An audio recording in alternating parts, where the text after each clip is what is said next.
We're gonna, whenever we get started, probably move Mr. Rachel up.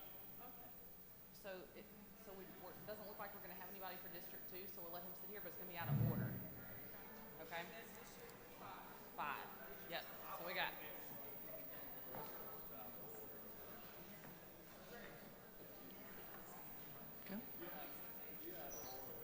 Good evening, everyone. My name is Laura Lyles, and I'm the president of the Natchitoches Area Chamber of Commerce. I want to thank you all for being here tonight. I want to give a special thanks to all of our candidates.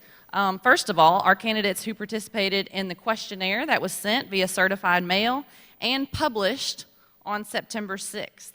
For those of you here tonight, on your smartphones or at home watching online, you can read our candidates' responses at natchitocheschamber.com/candidatesrespond. Why might you want to go check out their questions and their responses? You all are going to be invited to ask our candidates questions tonight, so you may want to just scroll through if you haven't already and see their answers so that you can make an informed question if you have anything specific based on what they said in their questionnaire responses.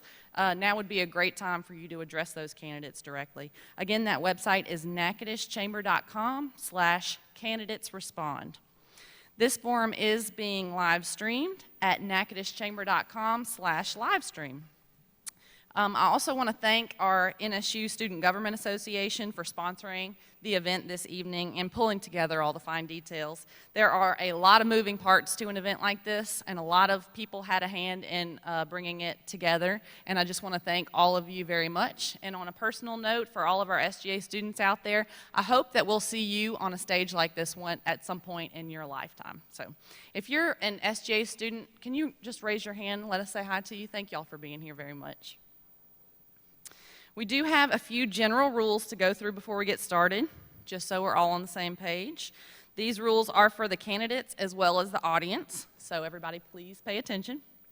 To our candidates, you will be required to use the podium to my right for all of your answers. This is very important not only for the people in the audience tonight, but also for those at home listening to the live stream.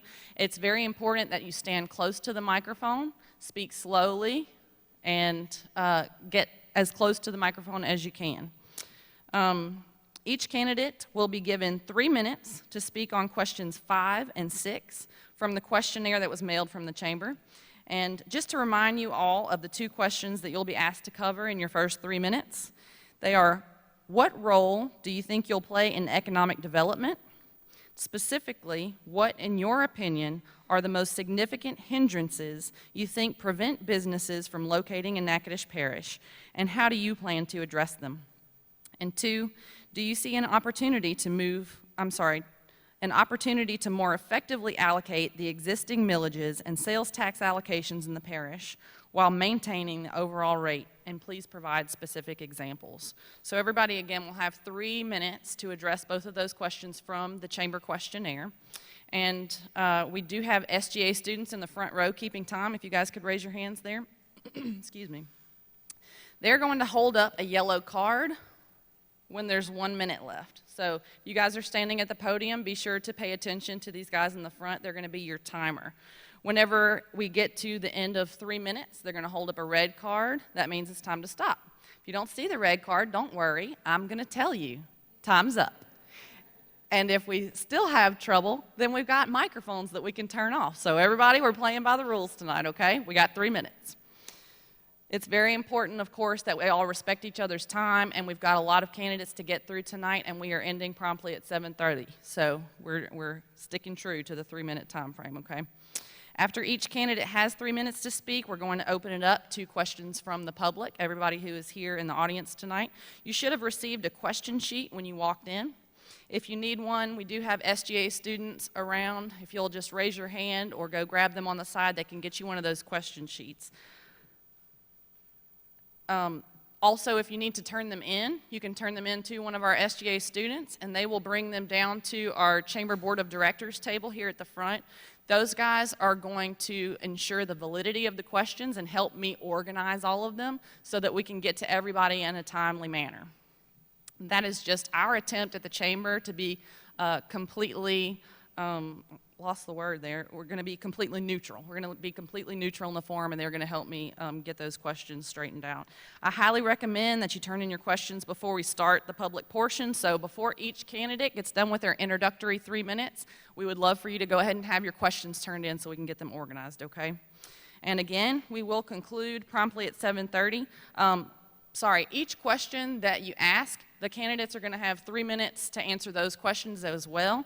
You'll notice that on the slips, they are to be directed to a district or our parish president candidates, not to an individual, okay? There's also a slot there for you to write your name. This is in case we need any clarification on the question, and you'll circle what district it's directed to and bring those down to the front. I think that's everything for our candidates. So now rules for the audience. We are going to ask that you hold your applause. We do have a lot of candidates again to get through, so let's hold our applause until the end just to keep things moving. And then if you would, all take a moment to silence your cell phones at this time just so we don't get distracted there. And then, as I mentioned, all the questions are going to be submitted in writing. So there have been some other forums that were a lot more loose, a lot more informal, where you could just stand up and ask your question to the candidates. We're not going to do that tonight. We're going to submit them in writing and go through that formal process, just so that we keep everything fair and formal, okay? You will, let's see, they're going to be addressed to the presidential candidates and not to a specific candidate or the districts. And our goal, again, is to keep this as informational and succinct as possible. We're going to end at 7:30 or when there are no longer any questions, whichever comes first. Candidates, I will ask that you all stick around after we're done to answer any questions that we didn't get to from our audience, or if they were too shy to send them in. And we'll also have potentially some folks from the media that want to follow up with any questions. So if you would, please spend a few minutes after we're done tonight just to help get those questions answered. Sound good? Any questions from the candidates before we get started? Okay, I do want to point out before we start with our 3-minute introductions that we do have a seat here for every candidate running for parish president or for parish council. We sent out invitations by certified mail to every candidate who's running, and they got invitations to this event as well as the questionnaire that I mentioned that we published online. They were also, the invitation to the event this evening was published on our site through the Natchitoches Parish Journal and the Natchitoches Times, just for your information.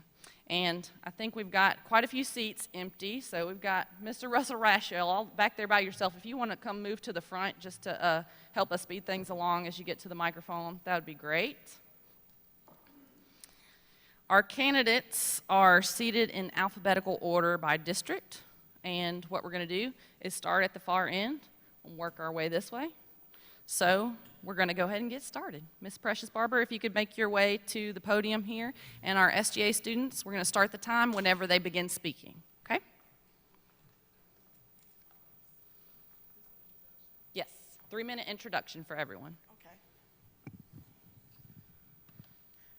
For those who don't, can you hear me? For those who don't know me, my name is Precious Barber. I am a graduate from Natchitoches Central High School in class of 1998. I graduated from Southern University with a Bachelor's of Science in Child Development. I have been advocating and working for people since 2003. I started with the university level, helping students to better understand credit cards before you got credit cards and mess up your name. And so I started with those things first.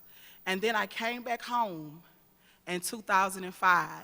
I've been working with CASA. I was an advocate for those who were abused and neglected. I've worked for child care services for free. I never got paid a dime. In 2010, I ran for school board member. My first time ever running, never thought I would be in politics. Lost by 36 points. That was a very good experience. But I didn't stop there. I continued to work. I never gave up on the people. Everything that I ever did within the political arena, I have always done for free because I've always loved the people. In 2016, I was one of the voices that helped with Medicaid expansion, which helps over 500,000 people in the state of Louisiana. In 2016, I was sent by Baton Rouge to Washington, D.C. to help those who were still attempting to take the Perkins grants. Those are monies that were helping college students, administrators, and teachers. And since 2018 and 19, I have been working with millionaires and people in different areas to bring jobs within our community. I tell people that I am more than just a worker. I am a voice. I am experienced at what I do, and I know that it takes hard work to help the people, and that's what I plan on doing. I am not your boss. You are my boss. I am a woman of truth and transparency, and the only question I ask the people is, can you handle the truth? I planned on doing things that would benefit all people, not just a group of people, but all people. I prepare to plan a table for everyone to sit at, because what I've noticed, only a selective few have eaten off that table. But if you get with Precious Barber, I promise you better days are ahead. Thank you.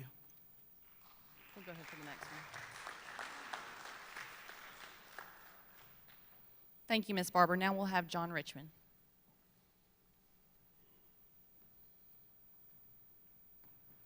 Thank you, Laura, and thanks to the Chamber for involving us all in this event tonight. I really appreciate it. My name's John Richmond. I was born just south of here in Alexandria. About a decade ago or so, we're getting really close to it now, Kathy and I decided to make Natchitoches our home. Not just Natchitoches the city, but Natchitoches the parish. This is the place that we call home. A little bit about me, I've done a lot. I've run Fortune 500 companies along with teams of great people who did great work. We had a lot of folks doing a lot of projects all over the world, and it was part of what we did on a daily basis. I've done a lot of things here in this community. When we moved here, we didn't just want to be a part of the community that participated. We wanted to be a part of the community that helped to increase its value and make it better. So we've opened 2 businesses. One is a restaurant, and the other is a bed and breakfast. We've enjoyed those immensely. About a year ago, not even quite, probably about 9 months ago, I volunteered to be your Department of Public Works Director. The result of that has been that I've done a lot of work in the parish. I've gotten to meet an awful lot of you. I've spent a lot of time on your roads. I know how important your roads are to this parish and to us increasing our economic ability to do good work. You hear the words good work from me a lot because I believe in it. It's what makes a community. It's what makes us recognizable to the world. And if we're going to make Natchitoches Parish better, we're going to have to do it from the inside out. We're going to have to rebuild our roads. We're going to have to increase our economic development potential. And we're going to have to execute real plans that bring real business here to do really good work. I'm John Richmond. I hope you'll vote for me on October 12th. More importantly, I hope you start early voting as soon as you can. We need you. This is not about a candidate. This is about a change in Natchitoches Parish. We need to have a leader who can bring that change. I hope that you believe that I'm that leader because I know I am. I've done it before. Every group I've ever been involved in, somehow or another, I wound up leading that group. And I don't think I did that because of a desire of my own. I did that because of a desire of my peers. And I want to do that for Natchitoches Parish. I want to lead you to a place where we can be seen in a different light, where we can be seen as more than meat pies and steel magnolias. We've got a lot of work to do. We can do it together. Let's make tomorrow better than it is today. Let's do this together. Thank you, John. Now we'll have Lee Wascom. And we're going to have a lot of walking time since we have such a big stage, so y'all don't be shy. Just get up there and go. Well, good evening, everybody. I'm Lee Wascom, and I'm running for parish president. I'm a lifelong resident of Natchitoches, and I graduated from Natchitoches Central, and I'm also the a member of the class of 1986 here at Northwestern. So, fork 'em demons. I grew up down Fish Hatchery Road, and that is where on a farm, and that's where I learned my work ethic. I've developed many businesses, and I've employed hundreds of people. I've also built 3 or 4 shopping centers. My brother over here could help with that number. I've sold off a few. I've also had many years working in the community and also have donated money to sponsor like baseball teams and things like that. I'm not a politician. I don't star on any political TV show or a politician on Facebook. But I will tell you this, that I'm a businessman, and I plan on running the parish as a business. So I have spent the last few months looking over the audit reports of the Natchitoches Parish, and I've been particularly paying attention to the revenues and expenses. I have 2 basic goals. I would like to fix our roads and infrastructure, and I would also like to economic development, provide for economic development. How can we do this? 3 basic principles that I would like to use to do this. And first would be communication. We need to have better communication with the parish council, the members over here running for council. We need to have better communication with them as well as with the voters.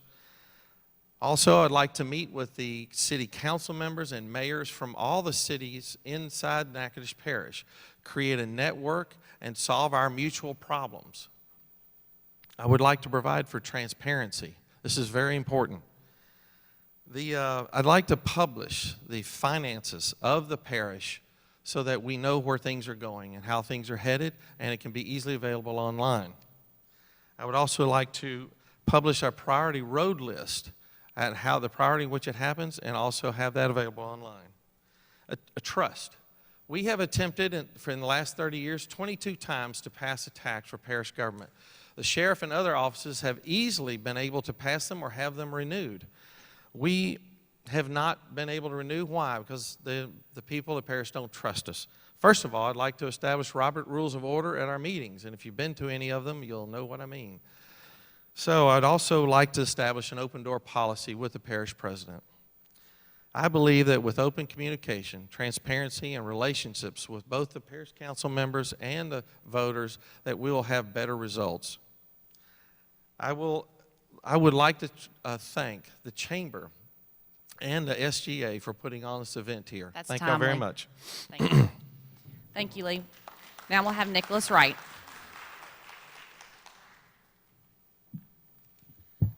Hello, my name is Nick Wright. I'd like to thank the Chamber of Commerce and NSU for hosting this. Nick, if you could stay real close to the mic. Thank you. Okay. Second off, I am here looking for people who are individuals who are invested in my indigenous interest of my people. I'm a Creole person. I'm a Zionist. I'm a socialist. I am a humanist. So you can call me a national socialist.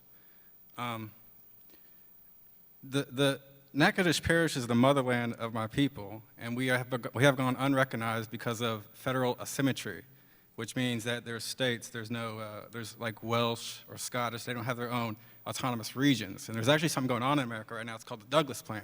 It's going on in Washington, D.C., it's going on in Ohio, and it needs to happen here. And it'll recognize our autonomous interests. Most of the time they talk about the green movement. That's just the greenery falling down, as a super champ would say. That's an obscure pop culture reference. But what I want to do for Natchitoches Parish is make a BOOT program. That is a build, operate, own, transfer for a road project financing with a public-private partnership.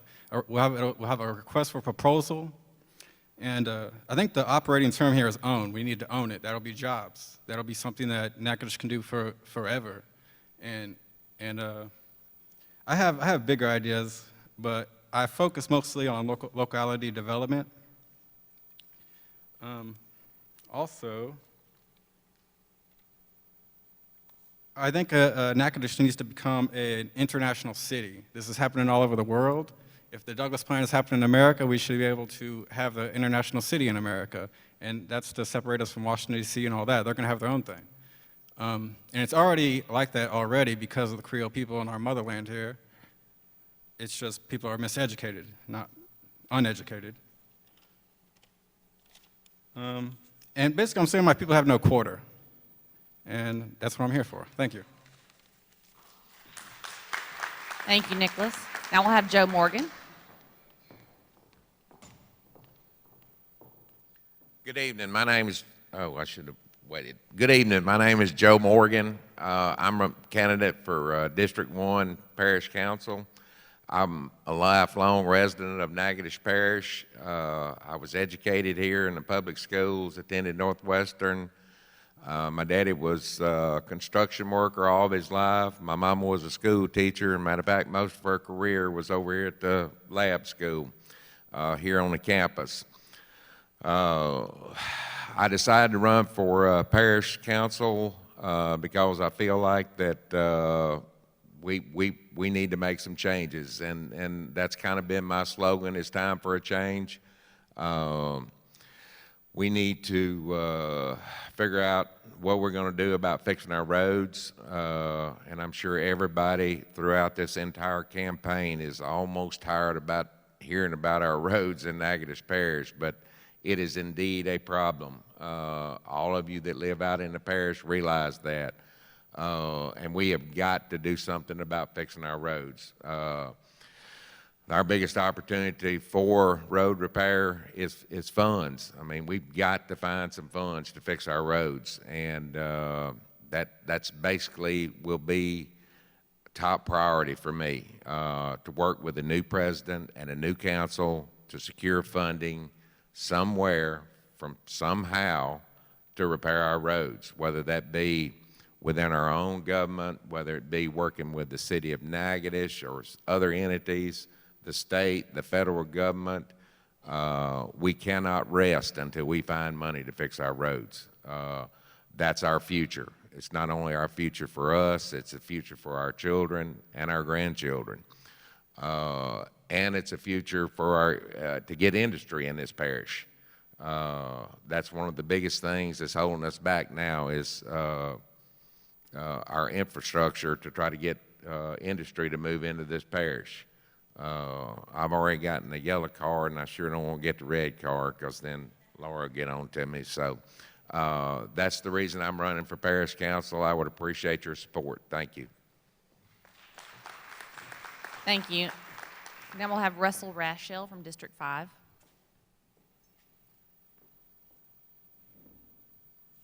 Good evening. I am Russell Rashell, and I am the incumbent for District 5 Parish Council. I am seeking re-election to this position. I was born and raised in Natchitoches. Been married to my wife for 32 years. We have two daughters, Ashley and Courtney. I retired from the state police with the Department of Public Safety in January 2012, and since then we have opened Platinum Driving School. My wife retired from the university here about 3 years ago now. And we've served a lot of children and even adults in this line of work. Since being elected, I have learned, it's been a learning curve for me. We have a lot of things to take care of. I'm sick and tired of the fussing and fighting that we do at these council meetings. But people understand, people don't see what goes on behind the scenes. They just look for the finished product. It takes a lot of blood, sweat, and tears to get us where we need to be. We're not there yet. This parish council was designed on the inception of it in January of 13 for the council to be the legislative body, for the president to be like the governor or mayor, where they veto certain things. Not a dictatorship to tell us how we're going to run our government. We work for you. You elected us to run this government. And it's time that we, as a council, was afforded the opportunity to start running this government as you have elected us to do and as it was designed. Since being elected, we've done some great things, but we have a lot of things left to do, like I said earlier. Economic development. I am for economic development. I'm not against the city getting anything, but to get to the city limits, you have to pass a parish road to get here. We have nothing to offer the people in this parish to get to downtown city of Natchitoches. Okay, I'm not against anything to help the city, but I am for stop the annexation maybe, so we can get our tax dollars. The millages we have, they were voted in by the people, okay? They can only be undone by the people at the polls. We're leaving a lot of money on the tables at these factories. I don't believe that they're valued at the proper value. I believe we need to go back in and start tapping into that and quit giving all these exemptions. But instead, they want to come to you for new taxes. We don't need new taxes. We need new money, and money we have is on the table. Let's go get it, okay? That is my goal, is to stand the gap for you, to fight tooth and nail for you when you don't even see me fighting. Believe me, I'm standing the gap daily for you. It's a daily struggle, but I enjoy it because it's rewarding, because I'm serving the people. Thank you, and God bless you.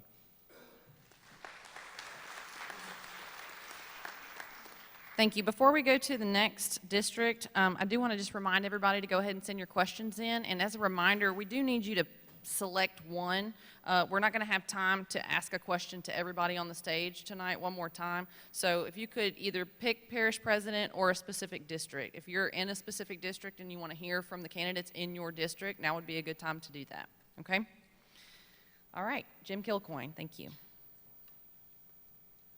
All right, good evening. I'm Jim Kilcoyne, and I'm running for Parish Council, District 3. I look at this more as a job application rather than a political endeavor. And as the people in Parish, and specifically those in District 3, you have a right to know what qualifications I bring to the table. And so I'm going to spend a few minutes tonight telling you why I think I should be hired, that's how I look at it, hired as your Parish Council, District 3. On a typical resume, you have formal education and experience. I'll start with education. I have a Master's of Business Administration, an MBA. I hold a Master's in Education Technology. I hold several certificates from universities across the country in statistical analysis, quality improvement, business consulting, international business, and a bachelor's degree in forestry. And part of that was I had some civil engineering, and that was specifically road building. And that led me to being named the supervisor for the road maintenance crew for International Paper Company. And I did that for 8 years. And during that 8 years, I learned a lot about how to take care of roads. And I want to bring that experience to the parish council. Now taking care of roads is just part of it.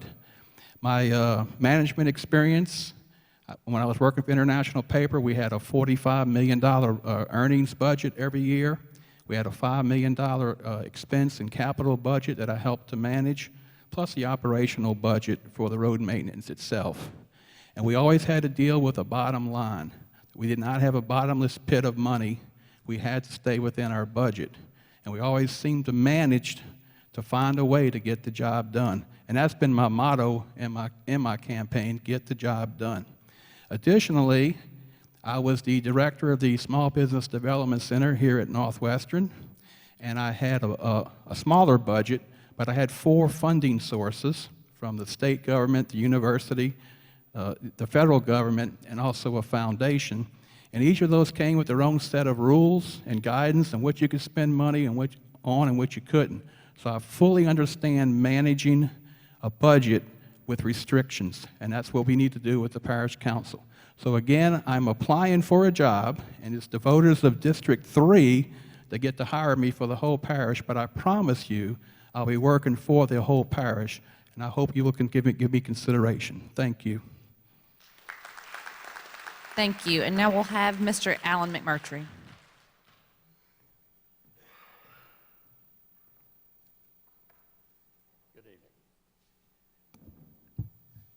I'm Alan McMurtry, and my family came from Mississippi to Wynn and then Natchitoches Parish about 200 years ago. I went to what's now called Natchitoches Elementary Lab in 1948, and I graduated with a master's in an MBA in finance from Northwestern in 1970. We were given 2 questions, and I prepared for 3 minutes each, so I'm going to try to shove these together.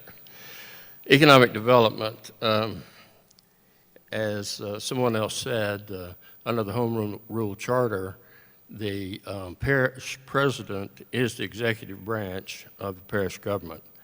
The council is the legislative branch of the parish government.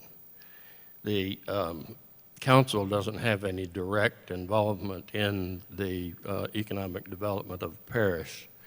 However, the parish president is on the board of the Natchitoches Community Alliance, which is a private nonprofit organization not connected to parish government except, as I said, the ex officio board membership of the president.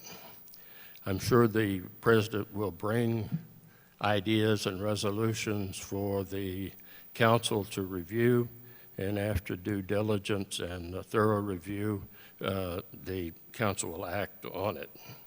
I think that Natchitoches Parish Tourist Commission does an excellent job, and of course it's involved in economic development of the tourist trade. I've heard rumors that the Tourist Commission is planning their thoughts of it being subsumed into some other entity within the parish. I think they're doing a good job as they are, and I'm not sure that I would be in favor of that. At this time, I think that the main thing that we could do for economic development is to provide places to live all over the parish for the employees that employers bring to the parish. And that involves roadways. We have roadways with trees encroaching onto the roads and the ditches and so on. In order to attract employers and employees to the parish, in addition to our great schools, great medical facilities, our police and fire protection, our libraries and waterways, we must provide attractive places for them to live and work. We must That's time, fix Alan. all That's our time. parish roadways. That's time, sir. I'm sorry.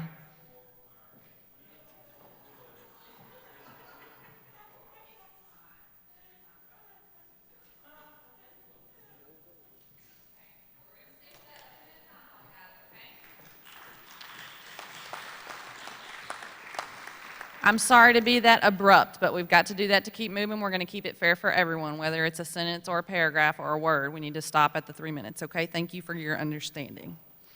Our first question of the evening is from Miss Joanna Washington, and it is going to be directed to our parish president candidates. So, Miss Precious Barber, if you could make your way to the microphone. The question is, how can Natchitoches modernize and prepare for the population growth of new generations that depend on or use more technology? How can Natchitoches modernize and prepare for the population growth of new generations that depend on or use more technology? Again, we've got 3 minutes per question. Okay, as I listen to this question, I can only come from my background. As a person that graduated from Southern University, was trained business by my mentor in Atlanta, Georgia. I've even worked with Mr. Jim Kilcoyne when it comes to understanding things when it comes to business. And what I can tell you, in order to help this generation when it comes to business, you have to make the table fair for everyone. You have to get more industrialized when it comes to doing things with technology. I remember when I talked to a person that was running for U.S. representative, and he told me, he said, Precious, we're finna get to the point where we're gonna start putting everything on social media. I said, what you saying? He said, when it comes to doing businesses or anything like that, we're headed to technology. So what I did was, because a lot of people that are on my page are millennials and people of my generation, I began to tell them how to do things to make money in technology. For example, while running this campaign as we speak right now, I said that a part of the political process, I wasn't just going to campaign, but I was going to help those others to make monies. So what I did, after talking to so many people who said, oh, this is the hottest race in town, this is the hottest race, my mind immediately started thinking about business. So what I did was start connecting with people in Natchitoches, California, Alabama, Georgia, all over the United States. And what they are doing right now as I speak, they are sending me products so that I can promote to them why I am campaigning. See, this is the way I think. I'm business minded. Every time I look at something, I'm trying to figure out the next idea. So that's how you help the millennials. That's how you help the youth. When you know something is going on, you instantly think of an idea. I had a lady call me today. She said, Precious, she said, your information that got all the way to California that you're running for parish president. I say, for real? She say, I want to send you some of my product.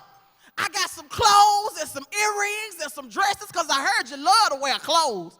I said, girl, go ahead and send me that stuff. And that's what I'm doing. I'm doing it right now. I have people that are here in Natchitoches that told me, Precious, can I do your makeup for free? Can I do this for you for free? And that's what we're doing. We're on my page promoting millennials, promoting young people's ideas, and we are getting them clients right here in Natchitoches, Louisiana, and they are making money as I speak. If you don't believe me, go check out my Facebook page, Precious B. I welcome you to come, because we are making money off of this parish president campaign. Time. To help the people. Thank you. Next, we'll hear from John Richmond.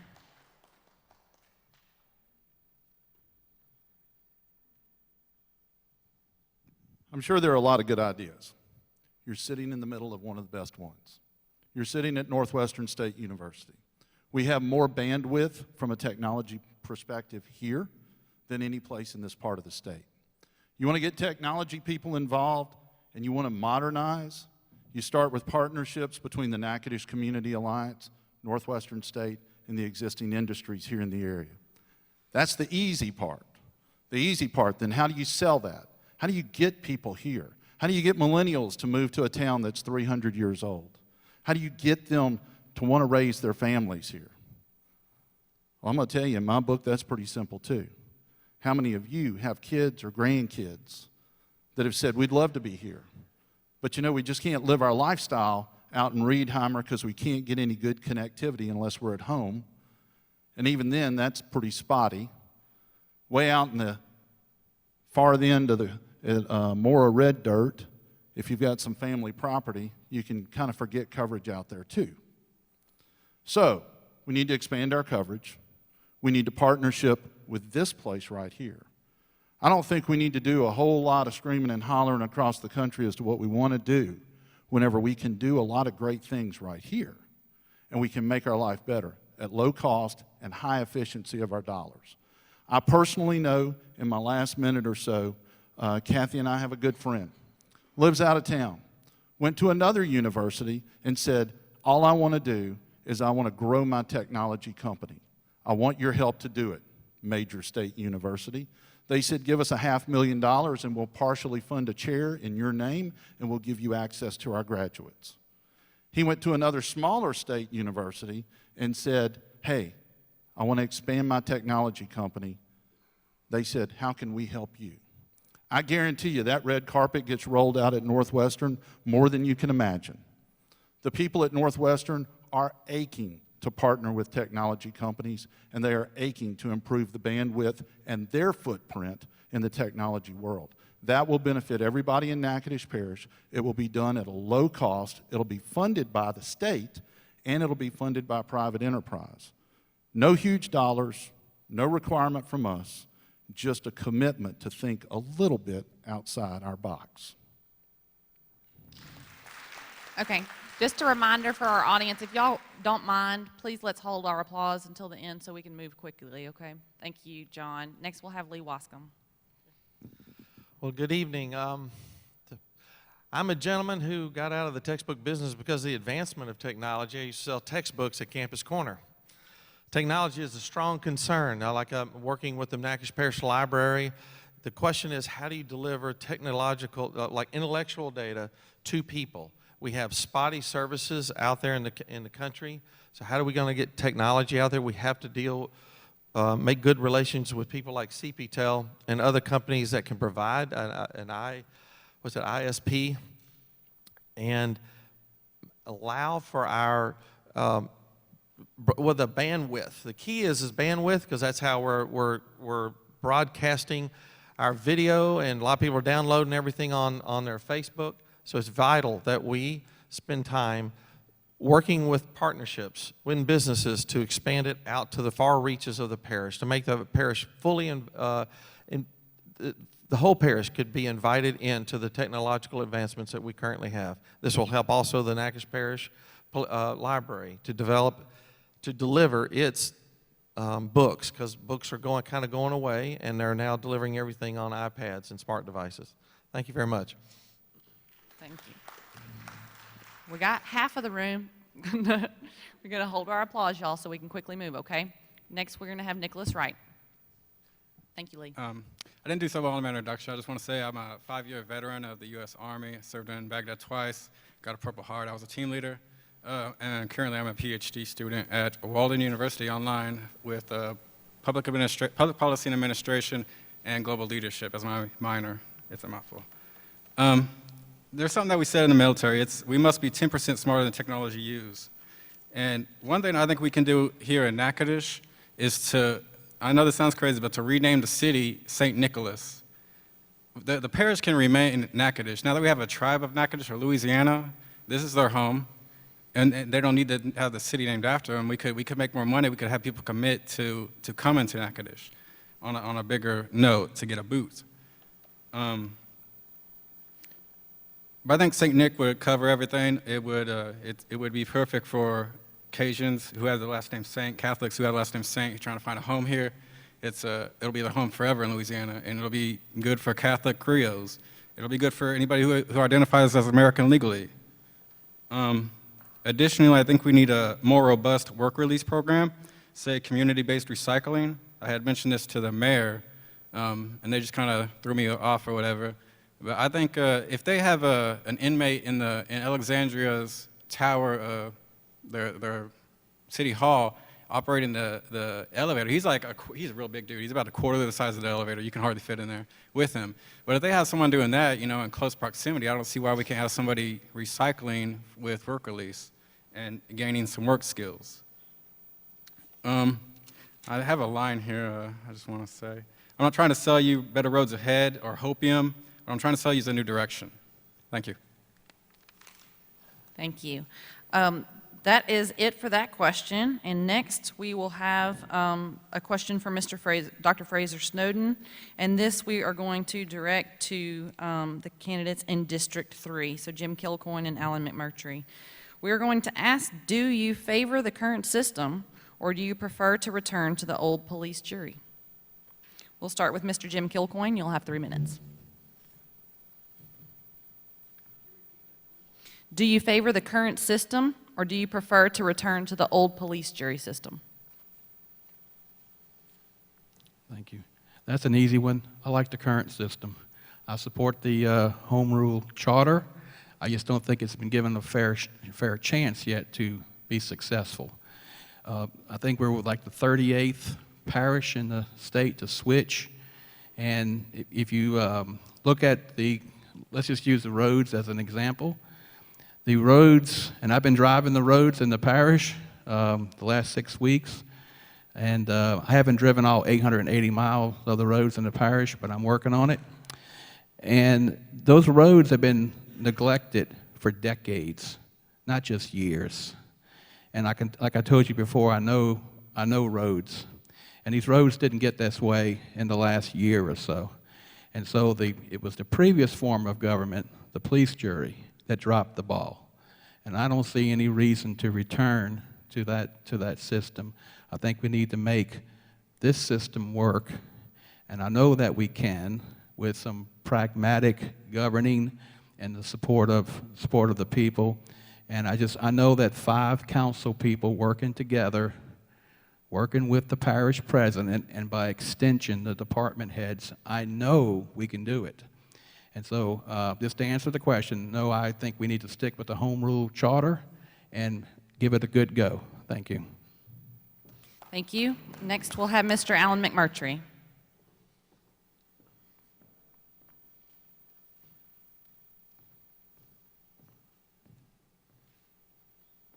I worked for a long time with a number of people to get the home rule charter passed, and I'm very much in favor of the home rule charter. Constitution of Louisiana was changed in, well, the last time it was changed, authorized the home rule charter form of government, and there are three. There's a city-parish form, there is a council with a hired administrator, and then there is a parish president that we have. I think that works better. The jury system started when Louisiana was founded, and the jury had certain functions. Then it became the organization that paid for the sheriff, and it was determined on how far a Catholic priest could ride on a horse in one day to service those folks. And it carried on for forever in our parish until it was approved in the Home Rule Charter vote in 2011, I believe it was. And the old parish jury system was a system where each district juryman was a king in his own kingdom, and the guy with the biggest personality or other connections was the guy that got the most work done in his parish and so on. I'm definitely for keeping the home rule charter form of government. Thank you. And we are going to actually pass that question on to our other candidates for the districts as well. So Joe Morgan, same question. Do you favor the current system, or do you prefer to return to the old police jury system? Russell, you'll be next. That's really a good question, and I've been asked that question a lot, being on the campaign trail. The homeroom charter is what most governments operate. Our city operates under this form of government, and really the only difference between the old police jury system and the homeroom charter is the fact that the police jury could direct employees of the police jury. It's basically the same system that we have now. If you have a problem, whether it's a road problem or any problem in the parish, then you call your councilman, and the councilman then goes to whatever department that same thing with the police jury. You call your police juryman if you had a problem. The only difference is, and let's take the road department for an example, we don't have 10, 11 people trying to direct the road department. We have one man that does that. It's more organized, it makes everything more simple, and it's more efficient. Plus, the homeroom charter is cheaper for us to operate as far as police juryman versus councilman. So I am 100% for the homeroom charter. I do not think that we ought to go backwards and go back to the police jury. Somebody brought this up a while ago. If you think we've been on the homeroom charter for 7.5 years, our roads didn't get this way in 7.5 years. So why would we go back to something that was not working, something that the people voted for, that they wanted to change? Why would we want to go back to that? I just do not think that that would be a good idea. So, thank you. Thank you. And next we will have Mr. Russell Rachel, District 5. Okay, I'm definitely for the home rule charter. Back before 1983, in December of 83, Ordinance 26 of 83 was passed, creating a road maintenance supervisor's position. From that day forward, it's been illegal since then up to now for any of us to go out and direct any work to be done or supervise any work to be done.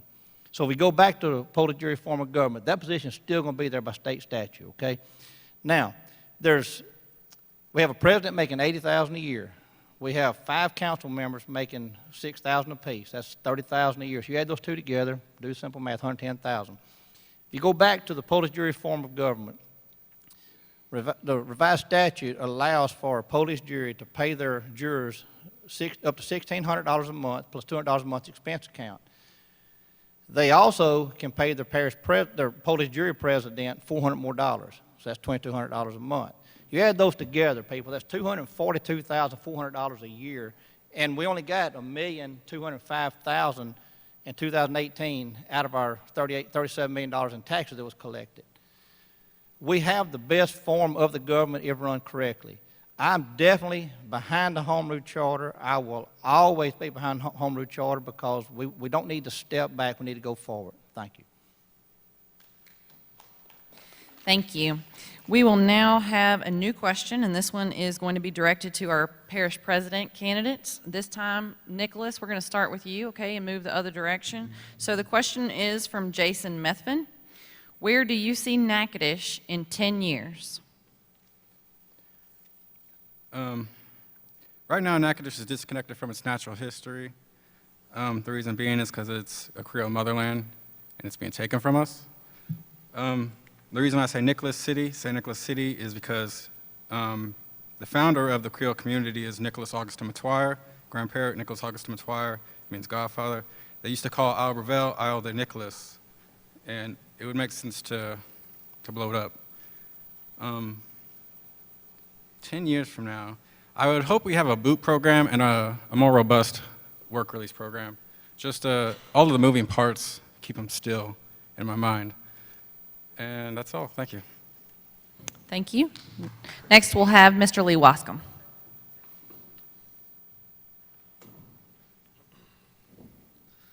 Well, I certainly hope we have a government that you trust. I would like to see the roads that have finally been fixed. I would actually like to pave most of these roads. I would like to see a government that listens to everybody. Natchitoches could be prosperous. We currently do not have, I'll say this, we have under-harvested our timber by 30%. The reason we can't harvest it and get the money into the landowners that own all that timber is because we can't get to the roads. So I would we are one of the most productive and have the best, what they call timber basket in the state of Louisiana. I would like to expand that and make our best efforts at all times to make sure we are business friendly. I would like to see us being business friendly. I'd like to see our roads in good shape, infrastructure, ditches pulled. I'd like to see a prospering Northwestern. Love to see Northwestern doing well, the city going well, every element of the parish working together. Not right now in this city, in this parish, there's an attitude of the parish against the city. I don't know if everybody knows that. I would like to heal that. I want us all to be on the same page so that we are working together for a prosperous Natchitoches and Natchitoches Parish, and all of us doing well here. Okay, thanks. Thank you, Lee. Next, we'll have John Richmond.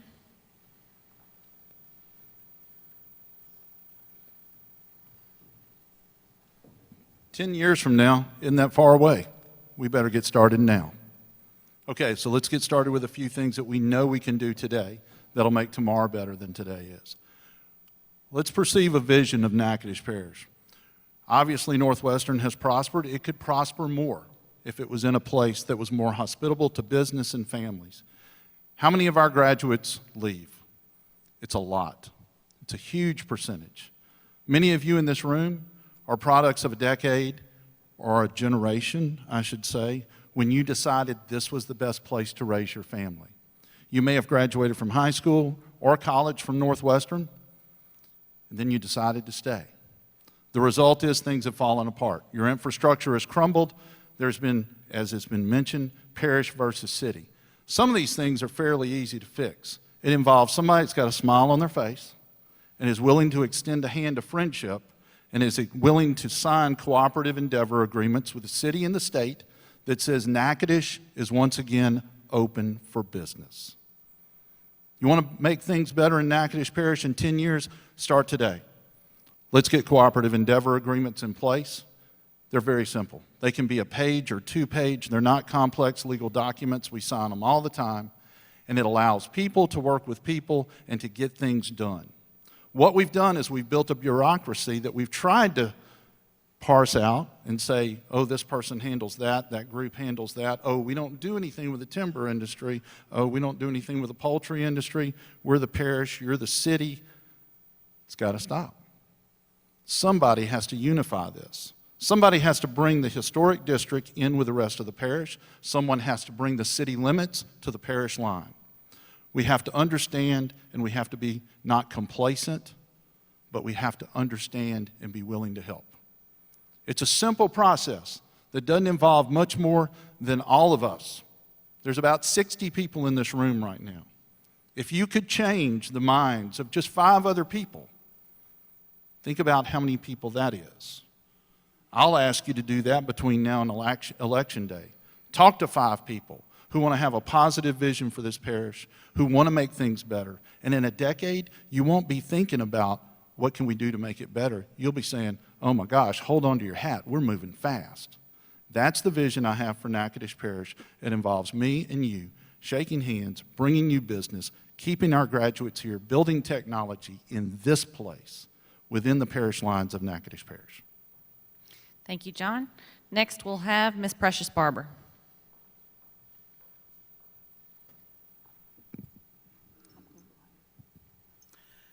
So where do I see Natchitoches in 10 years? That's a question. It all depends on the lens that you're looking through.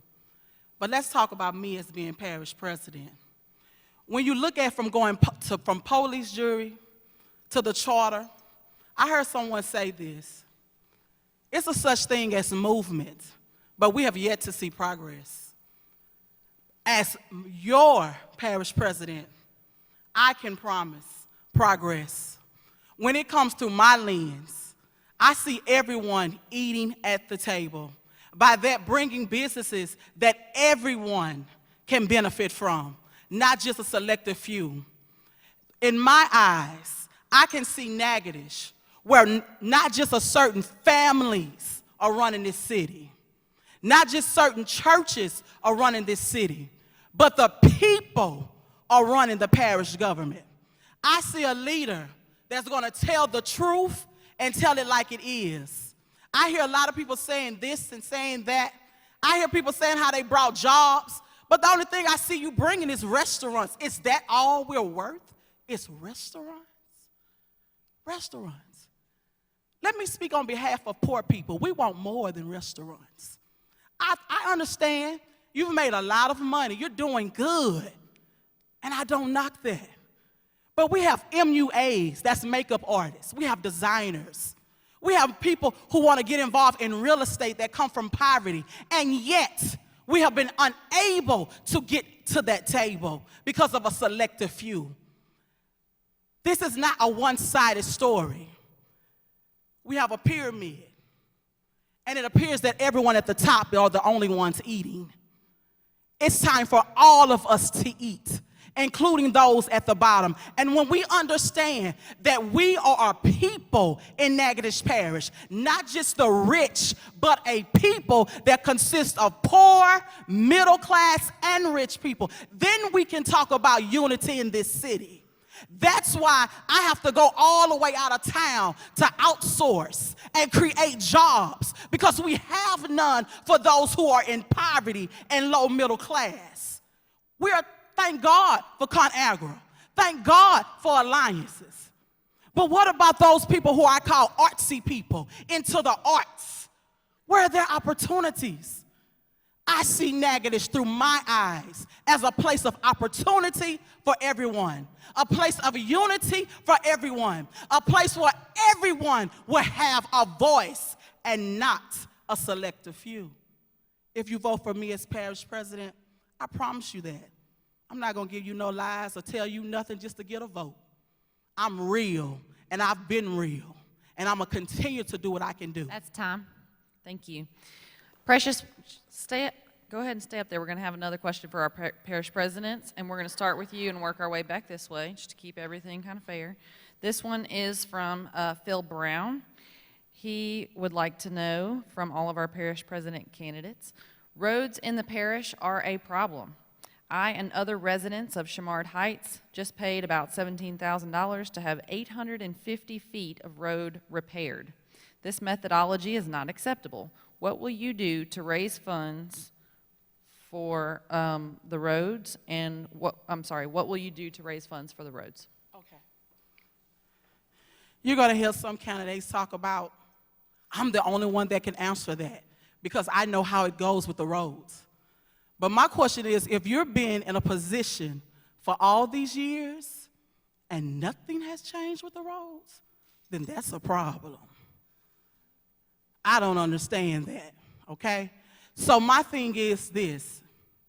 You're going to have to be able to elect someone who you can trust with transparency.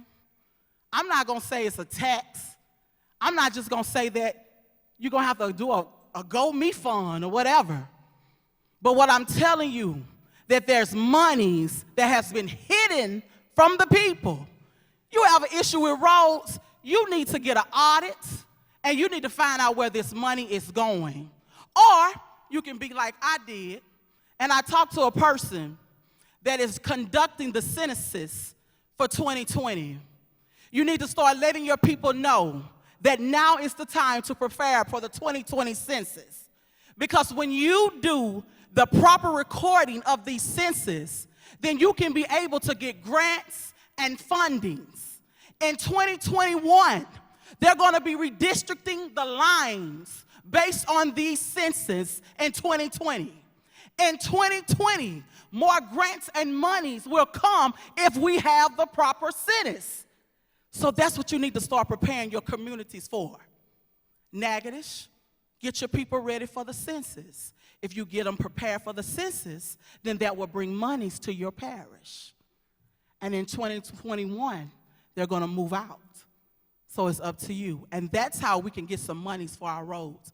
But do not believe the hype that I've been there. I know how this system goes.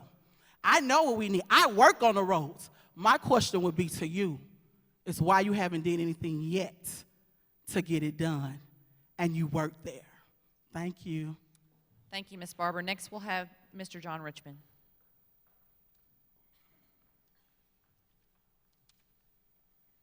As many of you are aware, I am deeply involved in the budget crunch that we have right now. Not responsible for it, but responsible for managing what it is, especially whenever it comes to the highway department. I can promise you there's no bucket of money hidden in the back closet of the courthouse. I promise you. I want to tell you one quick visual aid here, show you one quick visual aid, and I'll make this quick. In the mid-'80s, this was your highway budget. Pretend this piece of paper is worth $6 million. That's what we were spending on your roads. We, the taxpayers, were paying half of that. So we got used to thinking that $3 million bought us a lot of asphalt roads. That other $3 million came mostly from a fund called the Rural Road Fund, administered by the federal government. In the mid-'90s, that had fizzled away. So all we got was what we put in. That's the mid-'90s. Take that, factor in inflation at a very modest level, and that's how much money and that's how much work you have the value of today. So we have a funding problem. We all know it. We all agree on it. How do we fix it? Who do we holler at? Who do we go saying is robbing us? What do we do? The bottom line is we have this, and we need at least this. So let's talk about three ways, and you got to do all three at the same time. You got to go to Baton Rouge, and you got to beg Barb. You got to do whatever you can do to get in front of people who make a difference. Those are your senators. That's why your senators and your representatives are incredibly important in this election. Do not skip over that. They are the gateway to Baton Rouge. But that's only part of it. We can only go beg for money so much. We have to show a commitment of our level. So what do? Here's what I'd like to do. Day one, and I've already started talking to people about this, let's establish a team of people who are stakeholders in this community. Some of the citizens, the people who are administrators in our hospital, our EMS, our library, our sheriff's department, those people who are on the roads, first responders of any and every kind, so that we can say, What do you want to do as citizens and people who use the roads? Let's reassess what success looks like. And finally, most finally, and as a last resort, we need to look internally for further funding from us. That needs to be way down the road as we go forward doing things for this parish outside, and then have our stakeholders agree on a path forward inside. Thank you, John. Next, we'll have Lee Wascom.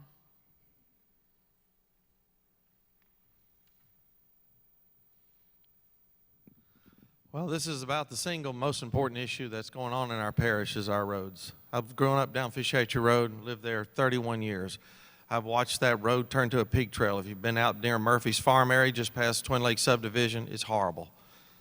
Okay, we do have a funding problem, but nobody wants to give us the money because they don't trust us and they see the kind of work we're performing. I do not want to put any more wind rock on our roads. Wind rock turns to powder. The lye and salt in it eats the pavement, and you can Google it. It just creates asphaltic heaving.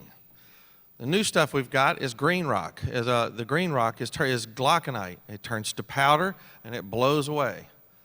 We've spent, what I've heard, we've spent this year over $600,000 on road material. This stuff is basically dust in the wind. We have got to start figuring out how to make better decisions. So Hart Road was fixed in April, again in July, and he's fixing again. I do not want that to happen. I want to come and fix a pothole and make sure we don't have to readdress it for 4 years. That can actually be done. I have, on my steering committee, I have a few people who have years and years, one has 40 years experience, one has 46 years experience, to help train a crew to develop a road maintenance group that we can be proud of. We need to be competent, and we need to quit being laughed at. As we are. We drive to Wynn Parish and we drive to Texas to get our road aggregate, which is worthless. And then you know where where Bienville Parish gets all their rock from?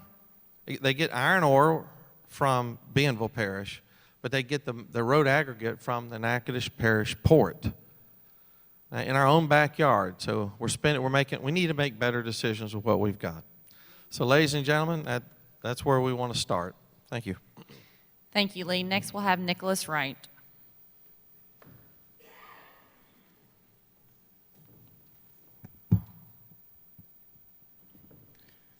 First off, the parish library is the happy recipient of over $1 million. I'm told it's over $2 million that they're just sitting on. They can make money using capital campaigns is what it's called, where they raise funds during an event. So if we move 3/10 of a mil from the library to the road maintenance fund, that'll be $100,000 a year and $1 million over a 10-year period. And if it's true that we can double this, that'll be $2 million over a 10-year period. Second, we need to become the example for investment. We'll know by the mandate. Whoever gets elected, they have their mandate. They need to stand behind it. We got to get with them. And that'll invite investment into Natchitoches.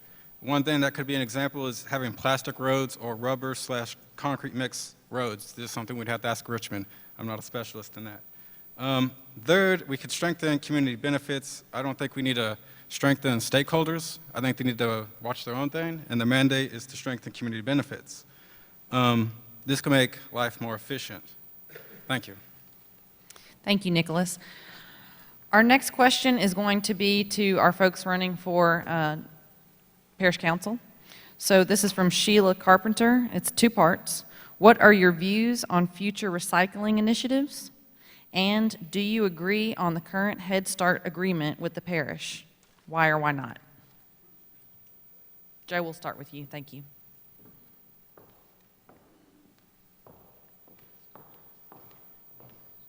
Did you read the question? Yes, I sure will. What are your views on future recycling initiatives? And do you agree on the current Head Start agreement with the parish? Why or why not? I think not only as a parish, but as a country and as a world, we have got to take recycling seriously.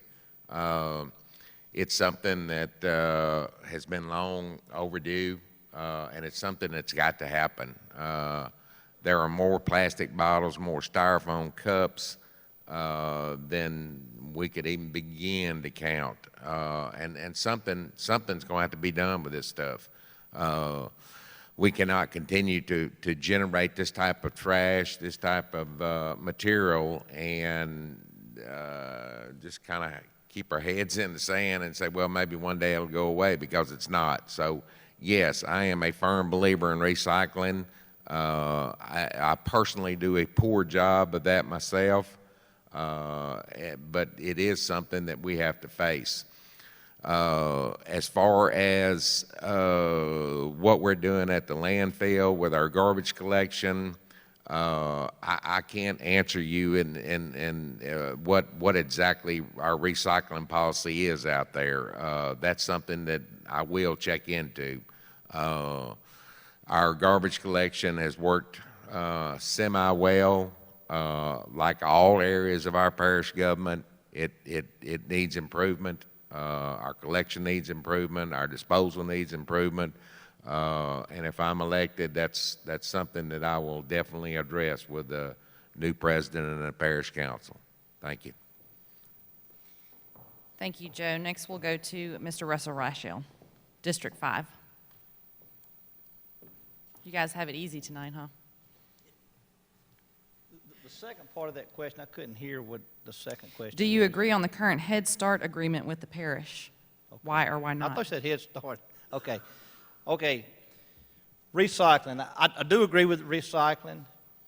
Up until recently, we had, at our business, we had 2 trash cans. We had a green one and a blue one. One was for recycling, one was for regular waste. I think they did away with those at the businesses. I think there's still a recycling place. I do agree with recycling, but we need to be more strict on what trash is thrown in which trash can, because I have seen people throw all kinds of trash in both trash cans. So we hadn't done a very good job of separating that. But I would support it, because there is a lot of waste that's being thrown away that we can use in recycling. And Head Start, the current agreement is the parish government is not the grantee of the Head Start program, Save the Children is now. I do agree with an outside entity having that handles that on a daily basis, because we as a parish government are not in the education business. The building they were in over on MLK, the roof was falling in or around the poor kids. It's going to take over $100,000 to fix the roof on it. We couldn't put a dime into it because we didn't own the building. Bessie Board owns the building, and School Board owns a portion of the building. We could not put one penny into it. Now that Save the Children has it, I understand the roof is getting fixed. The needs are being met. So I do agree with Head Start being in this parish. I never was against Head Start being here. I never voted to disband it. I just want to be sure the kids are being taken better care of, and they are now with an entity that is in the business of education and taking care of the kids. Thank you, Russell. Next, we'll move to Mr. Jim Kilcoyne, District 3. Same questions. Okay, on the issue of recycling, recycling is mostly a landfill issue. It's the one thing, the one problem that recycling can solve is landfills. Landfills get full with plastic bottles. We all use them, and then of course they stay there for a long time.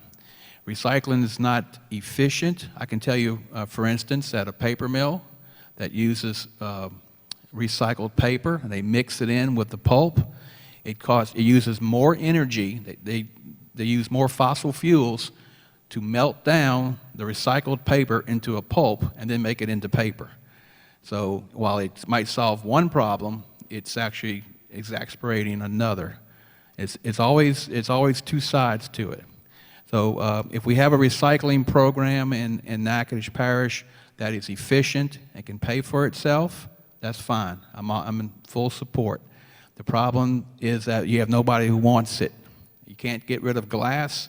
Plastic is practically, it just stockpiles everywhere in warehouses. There's no market for it. So that's the issue. Just remember that recycling solves one major problem, landfill. But it can create other problems as far as it uses more fossil fuels to melt that down to make new products. It's always a give and take.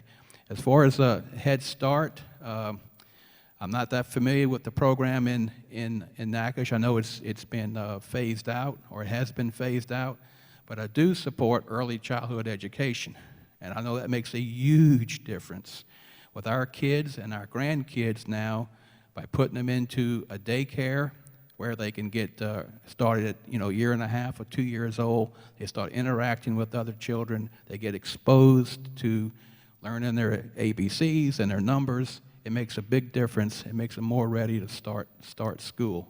So I do support wholeheartedly early childhood education. If that means Head Start program, fine. If it means it manifests in some other program, that's fine as well.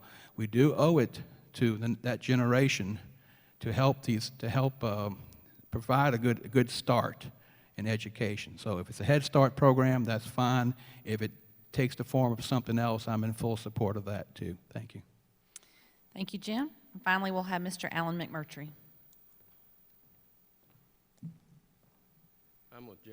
I'm with Jim 100% on the question of recycling.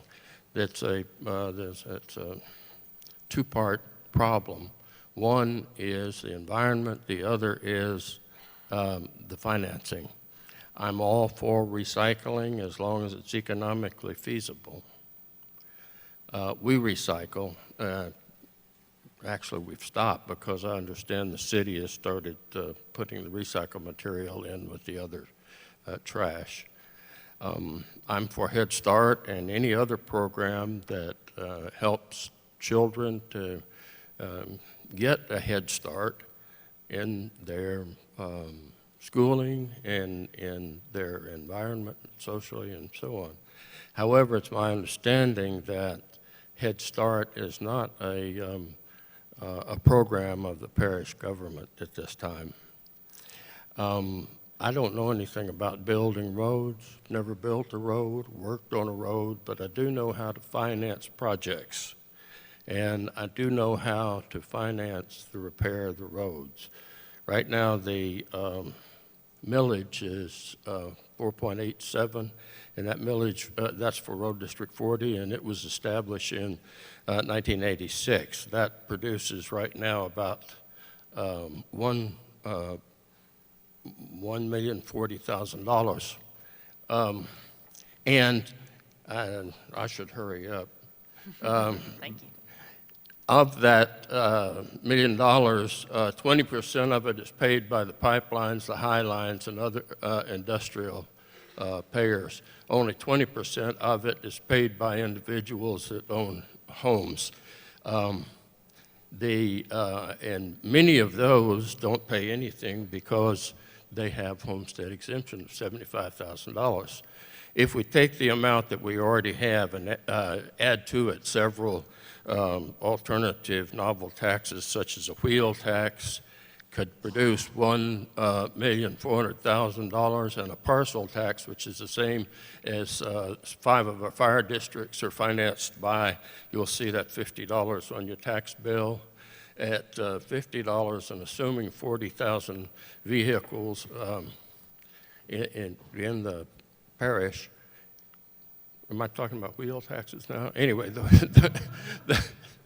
parcel tax, that'll produce $1.6 million. If you add all those three together, that will finance a debt service for a bond issue of $80 to $120 million. Those funds would go into a bank trust account, and it would give the parish an opportunity to rebuild the roads rather than just patch them. And my time is up. Good job. Thank you, Alan. Our next question is from Ms. Joanna Washington, and this is going to be directed to all of our parish president candidates. If elected, what level of support will you provide the Natchitoches Parish School Board to improve the education system in Natchitoches Parish public school system? Nicholas Wright, we'll start with you.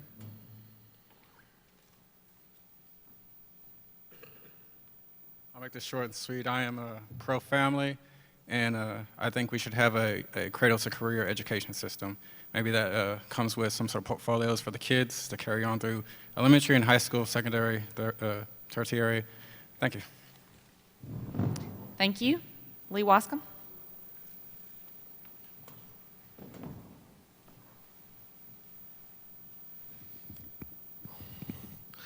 The parish council does not work with education as far as funding it, but as far as supporting it, I would work diligently to support any initiatives that I can work with. I actually have attended a lot of the parish council school board meetings lately.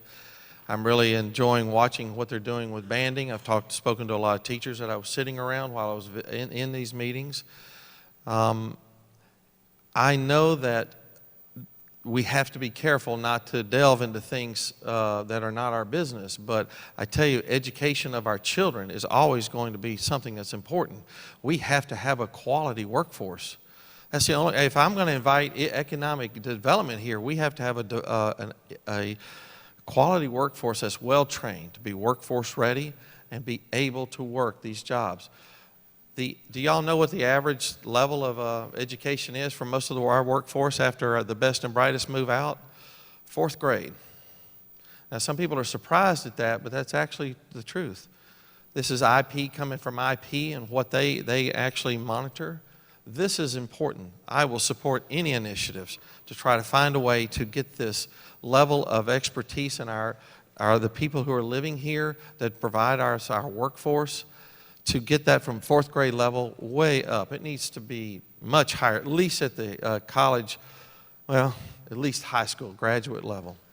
So I will do everything that I'm asked to do and support and show up at the meetings and be a part of a solution to improve that. But there's already a lot going on, and I'm really happy about what I'm seeing so far with some of the changes they made with the school board, because what's the definition of insanity? If we keep doing the same thing over and over again, expect different results. Well, I'm glad to say that the school board's been making some changes. I support that, but I also would like to hear that a part of the key issue of economic development is having a quality workforce. That is absolutely important.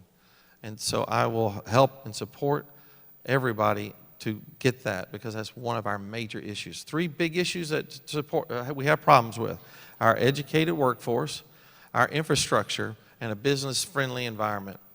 Y'all may not know this, but Buffalo Wild Wings did not come and locate in Natchitoches Parish. Those are the 3 basic reasons. They have a hard time hiring somebody of quality.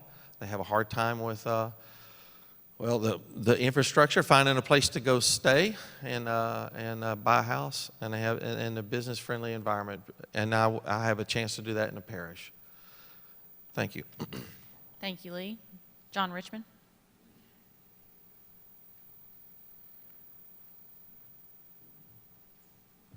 I'm a huge fan of not reinventing the wheel. Let me explain what I mean by that.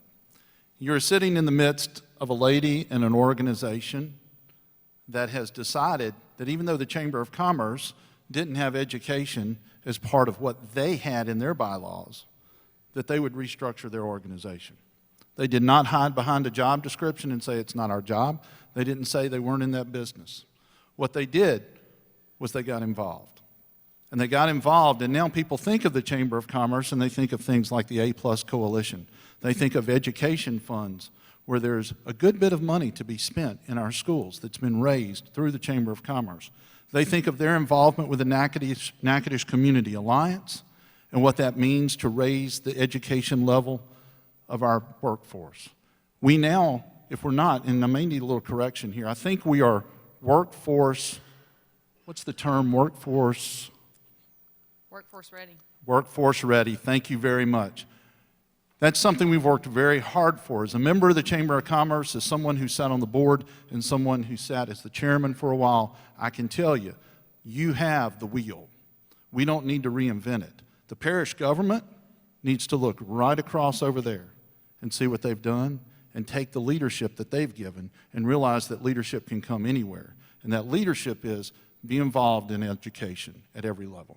Not just at Northwestern, not just so that we can say that it's a wonderful university, but at our high schools, our middle schools, and our elementary schools, and not just the lab schools, and not just inside the city limits. Education begins at home.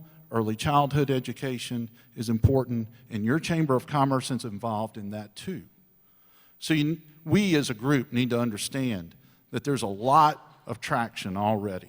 We've got to do a better job of bridging those gaps and not hiding behind a job description that says that's somebody else's, we're not going to worry about it, somebody else can tackle that problem. Because I tell you, at the end of the day, without the workforce that is ready to go to work, we don't work.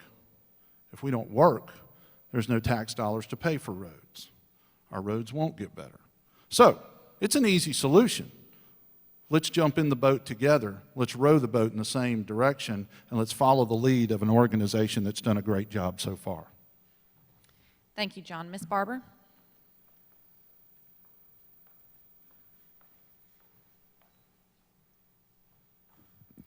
So education is my baby. That's my passion.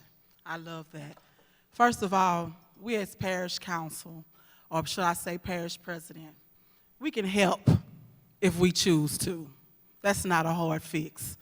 When I talked to Rick Nyland about a situation dealing with our children, they said that they already have a program set up where they get with Tony Davis, Mary Lee Posey, and they are producing jobs for teenagers as they work. That is one thing that we can continue to do, is to produce jobs for our teenagers as they work. Another way that we can help the Natchitoches Parish School Board is that we can help them by enforcing, or should I say suggesting, that our parents be more involved in education. Parents, they got to get involved. Teachers can't do it all. The superintendent can't do it all. But we have to have our teachers and our parents working together so that we can prepare our children to be ready for workforce. If we do not prepare them for that, then how can we expect them to go anywhere? So it's very important that we get involved in things like that. It's very important that when teachers come to us and they're screaming unfairness and justice, that we as leaders ask what's going on, and if we have any suggestions, we should help them. It's very important. Never forget education. Never forget your teachers. If you forget them, how can you even think about producing a parish president, a governor, a mayor? Teachers they are the most important people in the world to me, because without a teacher, you are nothing.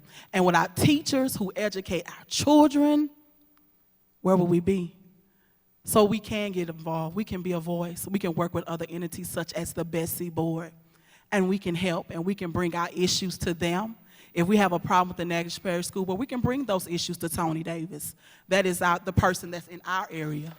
And if we have to go a little farther, we can. We can do that. So never think that anything is above you just because you're a parish president. You can help. You can advocate. That's when you know when people really love people. Not just talking about what you can do as a business, but what can you do to advocate for those who are in your area. So we're going to help with both of those. We'll advocate for the parents, for the teachers, and by advocating and helping them, then we can produce these people within a workforce. Thank you. Thank you.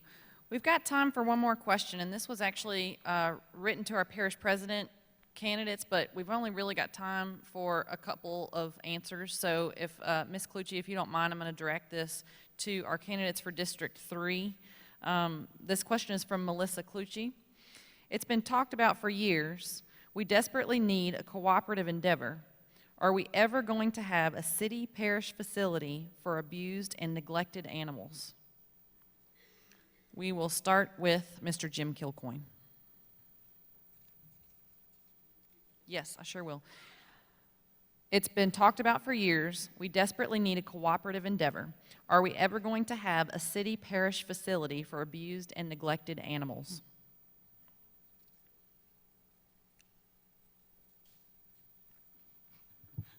Precious, I didn't know you were this tall, Precious.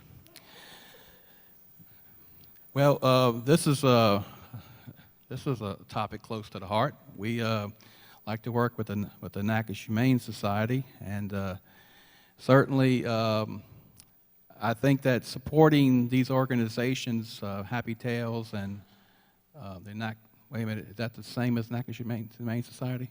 I think that's probably a private and public partnership is probably the way to go with that. And there's a lot of people working really, really hard right now.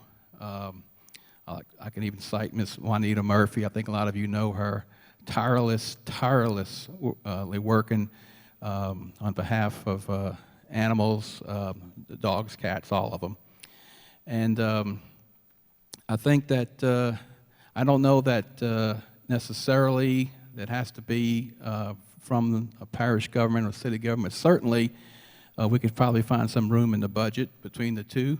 But it would have to be in conjunction with these private organizations. It's the volunteers, the people that really make this thing go. And I would certainly be supportive if there's an issue that comes in front of the parish council, an ordinance where someone is asking us to shift some of the money towards some type of facility. After we've studied all the pros and cons of it, I would certainly be, I would definitely give it strong consideration, because we've done what we could. We've got 3 rescues at our house, and so we foster as well. So it is a topic close to the heart, and so I would definitely be out front and seeing what we can do, and it makes sense too. A city and parish cooperative would probably be the best way to go. But we can never forget the private sector, those volunteers, those wonderful volunteers. Go out to Tractor Supply and watch them when they're out there with working with those animals, and they're doing that on a volunteer. So it would revolve around those organizations that have already been doing the heavy lifting on behalf of all of us already. So thank you. Thank you, Jim. Alan?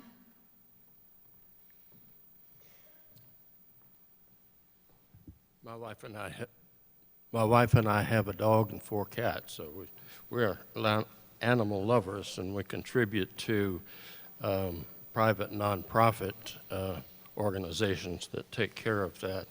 And there's City, there's Hope for Paws, there's the Humane Society. We have, and that's a big problem about the animals. The parish should leave that to private nonprofit organizations and support them to take care of the homeless animals that are out there. Volunteering to transport them. There's a lot of ways that we as individual citizens can participate in that. I think that we should concentrate on fixing our parish by fixing our roads as our first priority. Thank you, Alan. All right, that gives us just enough time in the evening to hear closing remarks from all of our candidates this evening. So again, you'll have 3 minutes to tell everybody in the audience and listening at home any last closing remarks that you'd like to say tonight. So we'll start again at this end of the room and work our way back this direction. So Ms. Precious Barber, if you could start us off.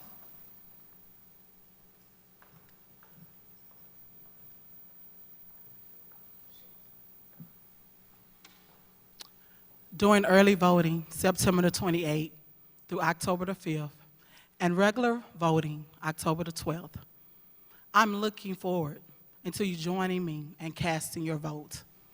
A vote for me is a vote for a person that you can trust, a person of transparency, a person that's going to tell you the truth. The only thing I ask is that you be able to handle it. I'm going to tell you what's going on. My first day in office, I plan on getting an audit. I want to find out what have I inherited in this place. I plan to take the parish president from not just a place of movement, but a place of progress. I plan on taking the parish president's position to a place where everyone can sit at the table and enjoy the fruits of this place. When I look at how we owe the sheriff's office $800,000, I can't even understand how that even happened. But it's time for a change. It's time for something better. It's time to bring jobs within our community. I hate that I have to outsource people to other areas just so they can find jobs. I have millennials and young people that come to me that cannot find a job in this area because as the system is set up as today, it's all about who you know. It's all about if you kin to this one, or if your mama own a big business, or if your mama own a store, or what church you go to. That's not right. We should be able to find a place for all of our youth. I thank God for the parish government. I can see that it can get better, but you need someone in office like me, someone who is not a puppet, someone who is not getting strings pulled by certain families in this community. Therefore, I will be able to tell you the truth. I won't have to go to this one and that one and say, can we help this one and can we help that one? No, I'll be able to serve you on command. It's time out for the foolishness. It's time to get this place right. And you can only do that with Precious Barber. I believe in bipartisan. I know how to work with Republicans and Democrats. I know how to work with whites and blacks. How do I know? Because I'm doing it now. I know how to work with poor people, middle class, and rich. And I'm not going to sugarcoat nothing. Thank you. Thank you, Ms. Barber. John Richmond?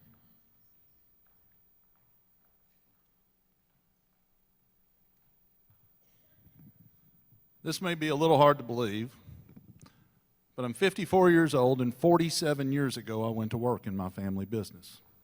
And it wasn't sweeping the floor. Mom and Daddy took me to the side and said, son, here's what we do. Here's what our family does. We serve people. They were not politicians. They were contractors. When the phone rang and people had a need, we met their need.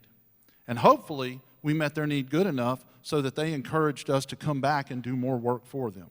Wouldn't it be nice if your parish government worked that way? 47 years ago, I learned the lesson that it was important to lead from the front. Don't be afraid. Get out there and make a mistake if you need to, but lead from the front. Because the people who will stand in the back and criticize and shoot darts aren't doing much to help the process anyway. So I'm not much into finger pointing. I'm not much into telling you what's wrong. I'm into telling you what's right and what can be better. And here's what can be better. Natchitoches Parish, in very short order, can become a place where you can trust your parish government. It doesn't have to happen over 4 years. It doesn't have to happen over 2 years. It can happen when you have a parish president who will stand in front of you and say, it's an open door. And it's an open book. You don't know where to find it, I'll get it for you. I won't even direct you to the website. I'll send you the link. If you don't have internet service, I'll give you the paper copy. And I'll sit down with you at your house and go through it. Because I'm going to promise you the answers to 99% of the problems we have in Natchitoches Parish can be solved by the people of Natchitoches Parish. I believe in us. I believe in what we do. I believe in who we are. That's why we chose to be here. We were not born and raised here. We made a choice, and this is our choice. This is home until God calls us home. We will lead from the front. We will be there for you. And if you need me, I'll tell you right quick. My phone number is area code 225-229-6596. Many of you already have it in your phone, and my phone rings 125 to 175 times a day, and I get over 100 texts. And I do my best to return every one, because you deserve it. You are Natchitoches Parish. Elect a leader who knows it, elect a leader who respects it, and that's number 83 on your ballot, and that's me. I'm John Richmond. I want to be your next parish president. Thank you, John. Lee?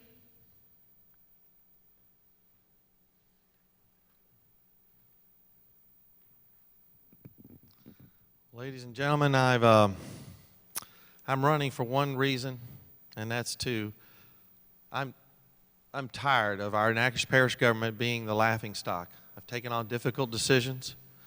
I also want to create competent and capable people in our parish government that can manage and do the thing business. It's a slim budget. I've got some of the things, the type of things that I do is I compare, instead of reinventing the wheel, I've compared budgets from other parishes around us, and we're underfunded in our road department, so what are we going to do?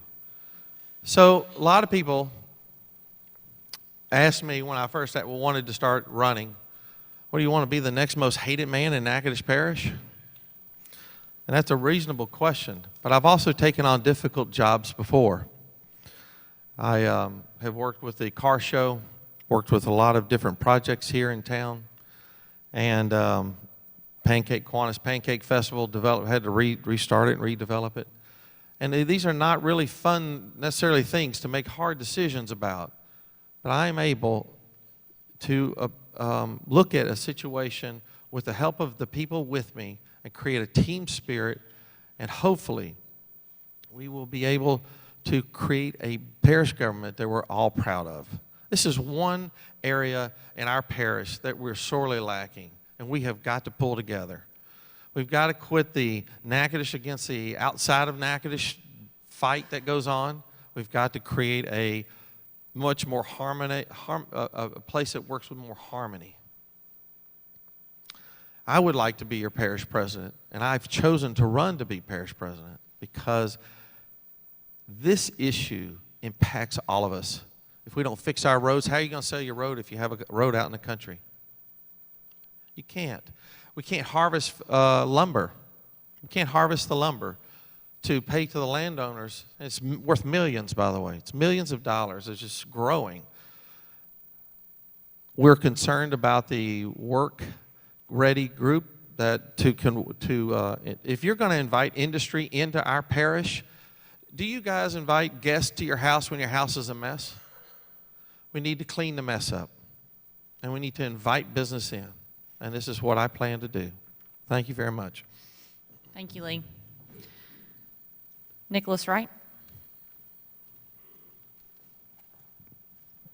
I'm just going to unload a few things that are part of my mandate, which I'm calling the Douglas Plan. First off, we're in a state of emergency. There's no doubt about it. I don't have a seat of doubt about it. First, we must condemn the lost cause and all that is done to Natchitoches. Separate but equal is created here. It tore my people apart. To deal with it, we made a bar called Friendly Place, which is a play on words. It means a friendly lady. We need a local currency. We need to get noticed. We need to make this a Creole motherland. That requires entering Creole country signs, exiting Creole country signs, that's what it's called, Creole country. We need a finger post, that's saying Dubai, 2,000 miles that way, and a sister cities program. We need a Star of David and a Kwanzaa display on the riverbank. We need more lights on I-49.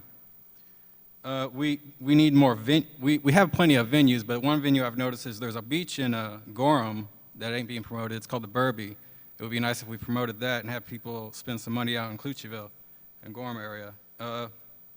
Last but not least, take pride and trust. Thank you. Thank you, Nicholas. Next, we'll go to Joe Morgan for District 1. First of all, I want to back up a little bit to a previous question that I didn't hear or misunderstood, and that's about Head Start. Head Start is a critical part of our community, and it's something that should be well taken care of. I'm not exactly sure why the parish council got out of it, but that's something that I want to check into and find out.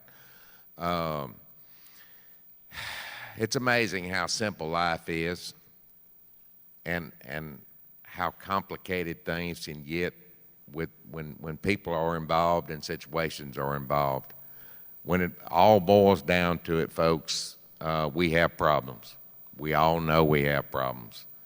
And it's our job, mine and yours, to help us solve these problems. We can do that by electing people that can work together with the parish president, with the city of Natchitoches, with Northwestern, and work these problems out.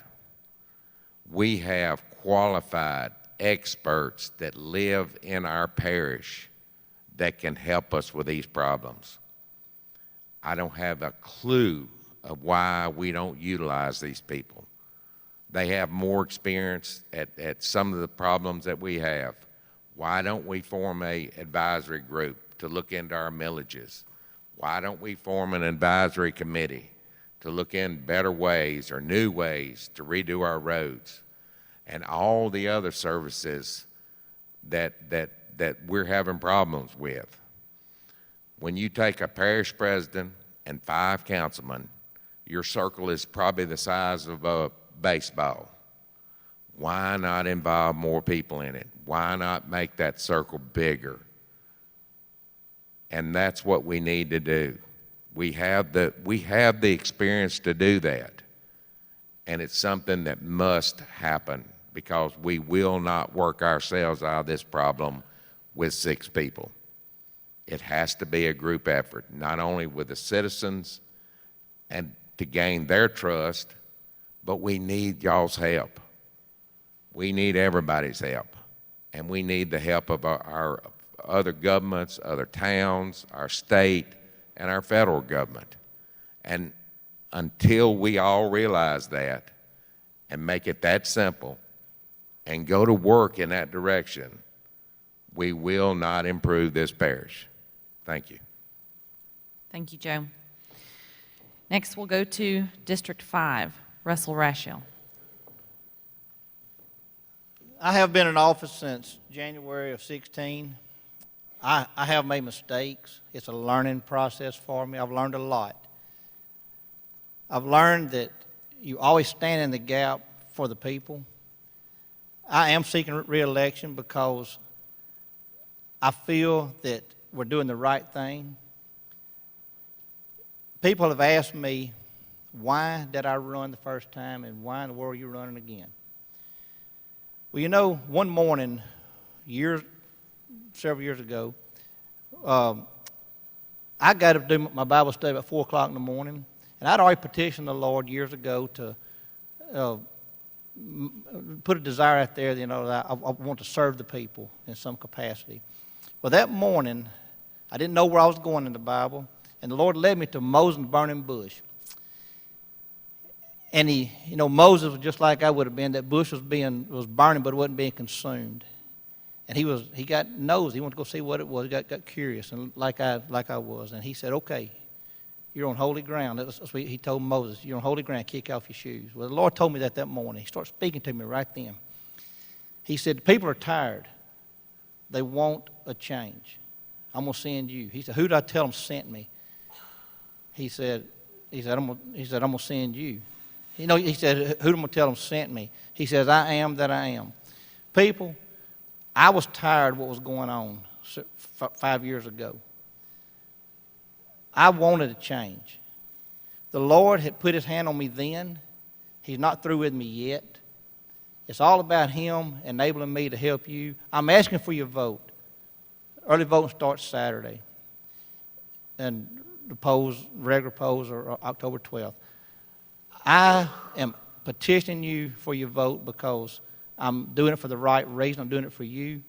When you don't see what goes on, I'm working day and night for you. And I will continue getting in the trenches and fight for you, because it is not about me. It's about you. When you get helped, I get helped. If I hurt you, I get hurt. I wasn't brought up that way to hurt somebody. I humbly ask for your vote, but most of all for your prayers. Thank you. Thank you, Russell. Next, we'll go to District 3, starting with Jim Kilcoyne.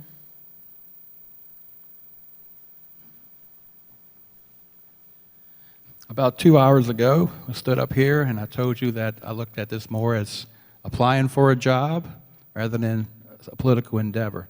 Well, in 2 hours that hadn't changed. I'm still applying for a job.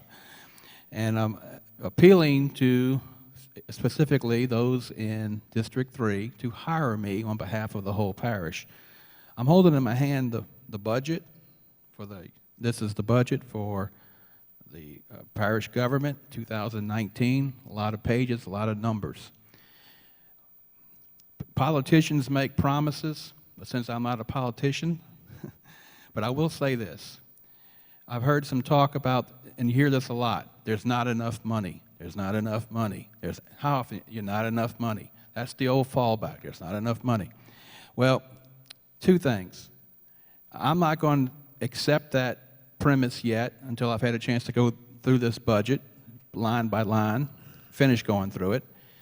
If I'm hired for District 3, I'm going to spend the first 6 months, maybe a year, working diligently to find ways to streamline and save some money. One thing I will promise, I will not support tax increases or massive shifts in the current budget or reallocation in the current budget until I've had a chance to visit with the department heads and see for myself what the real situation is. After that, and by the way, our budget is $26 million a year. Okay? I think we could fix roads and take care of some of the problems in the parish with $26 million if it's properly managed and properly allocated. And that's what I plan to do, is to roll up my sleeves and get into this budget and work with the other council members, with the parish president, and by extension, the department heads, to find ways to make our current budget work. People in District 3, like myself, we are served also by the city. In fact, most of District 3 is also within the city limits. And I know that in December, and let me say this, we're fortunate enough to own several properties. We're fortunate, I admit that.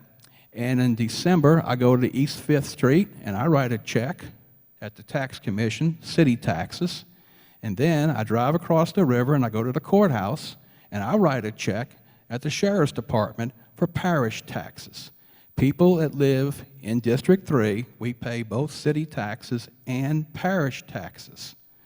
And we have as much right to decide and to voice where our dollars are going parish-wide.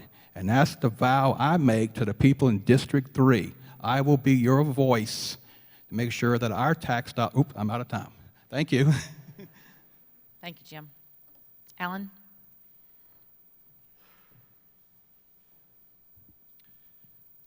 I'm not applying for a job. I'm offering my services to the parish. I've been retired for over 10 years. I've had my time in the sun. Over those years when I was working, was fortunate to be able to accumulate experiences that would be useful for the parish. I know I have done many tax-exempt bond fund issues. I'm a certified public accountant and have been since 1974. I don't have to study the budgets very long to understand what they say. I also served on Rick Nowlin's select committee to study the roads and the parish. We found, among other things, that there is a lot of mistrust of parish government. We also found that there's not much reason for that. The parish government does as well as it can with the limited funds that it has. The roads particularly are underfunded. The roads affect the economics, the tourist visitation, the attraction of businesses, and I'm offering my services and I'm asking for your vote. And I will do my very best to serve the citizens of this parish, both in the city and in the rural areas. Thank you. Thank you, Alan. That concludes our program. I do want to thank you all again for being here tonight and for your time and for stepping up to take these roles. We really appreciate your civic duty. So I do have a few announcements before we all leave for the night. Again, early voting, as you know, starts this weekend, so please get out there, vote early, tell your friends to vote, put it on social media. I would encourage you all, again, to check out our candidates' responses to the Chamber of Commerce questionnaires that were mailed out. You can see those at natchitoches-chamber.com/candidatesrespond. And again, this video will be posted for you to see. For anybody who missed it, you can tell your friends. It'll be available sometime tomorrow, a static version of it at natchitoschamber.com/livestream.